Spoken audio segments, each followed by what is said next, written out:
Hi guys, Zarabelle here. I hope that you guys had a great week and I'm super excited to be back here with you guys. So last week we talked about the two first strategies of the seven that you guys know which one those are. If you have not downloaded your PDF, go to that first email you got from me and download your PDF, print it, do whatever you want to do with it.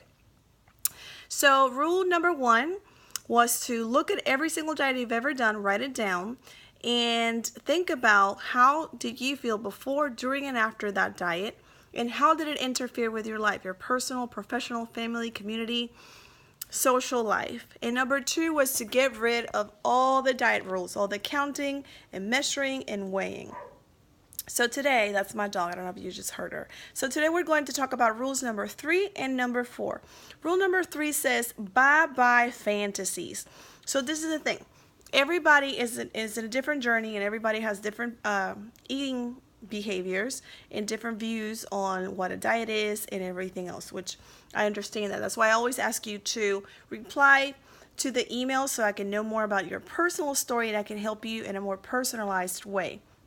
But this is the thing, generally, people like us who are ingrained in what the diet mentality is, we have these ideas and these fantasies and these illusions of what will happen and how life is going to look once we lose all that weight or once we look a certain way or whatever that looks for you.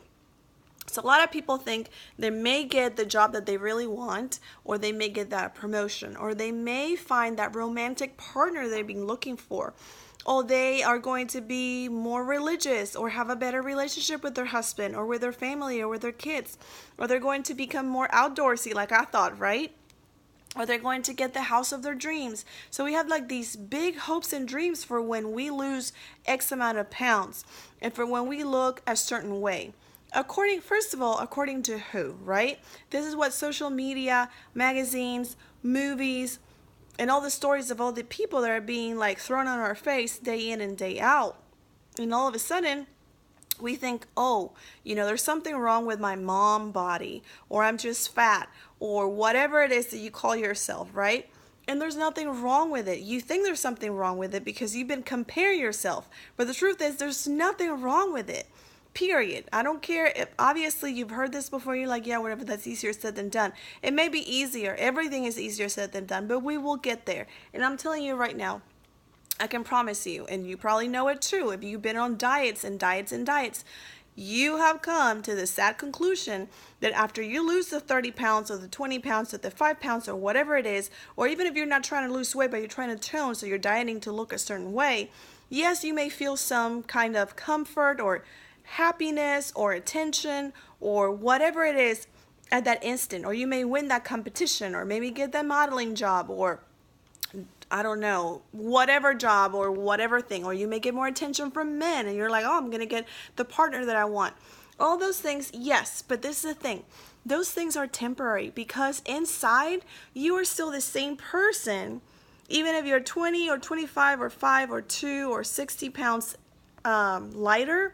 You are still the same person. So you may get some instant gratification right after you lose the weight, and you may get the attention and you may get some of those things, but the truth is at the end of the day, they're not going to last. Why? And you may not even get them. And if you do, they're not going to last. Why?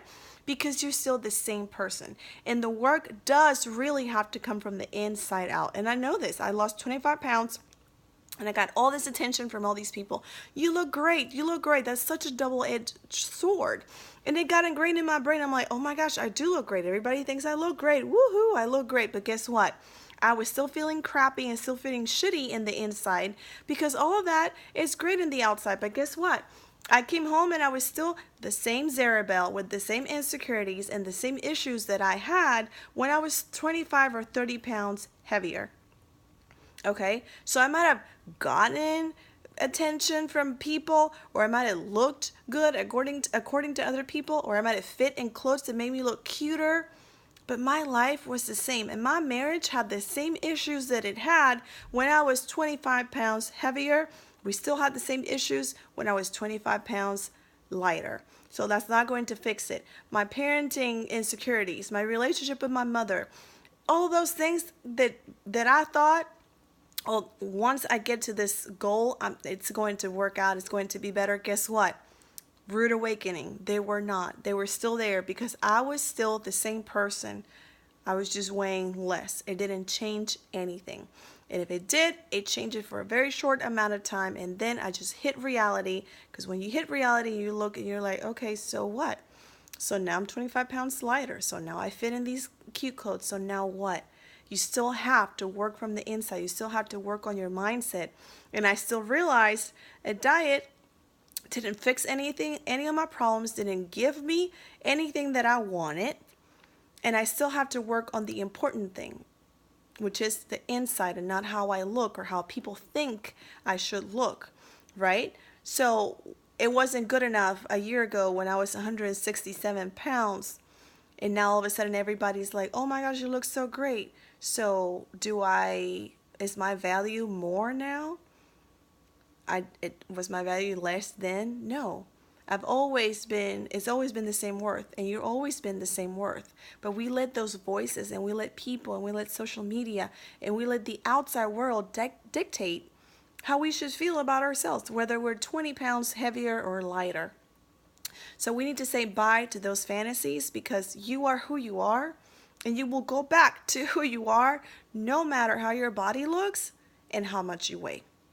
The next one is focus on why is it important for you to get rid of the diet mentality. We actually go into the diet mentality thinking that the diet and losing weight and looking a certain way is going to give us more confidence, and it's going to give us freedom, and it's going to give us peace.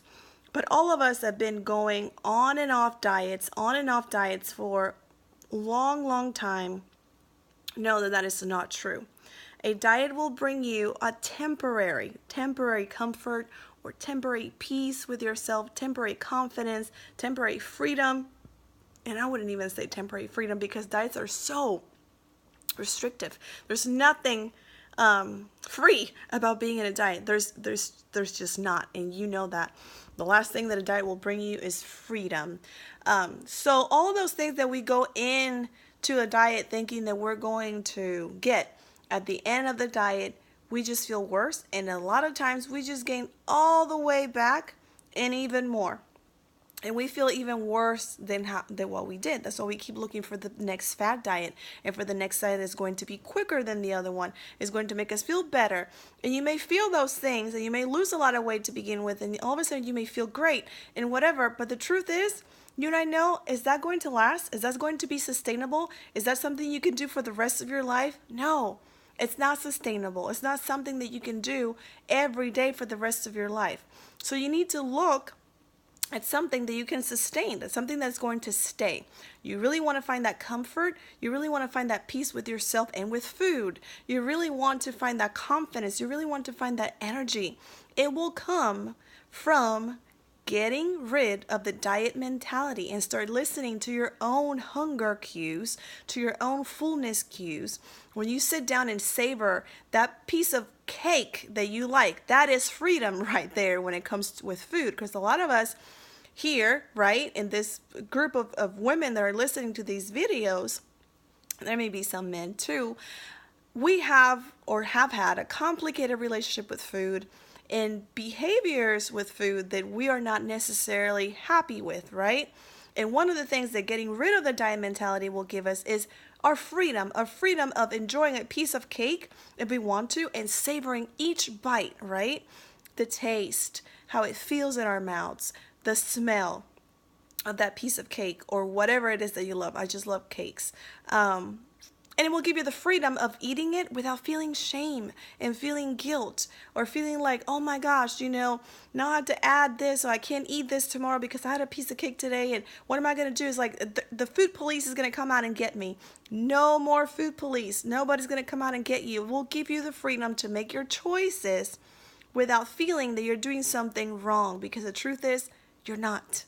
So you're looking for freedom. If you're looking for true freedom and comfort and peace with yourself and food, for true energy and true unity with yourself and food and the world around you, this is the reason why it's important to get rid of the diet mentality sooner than later.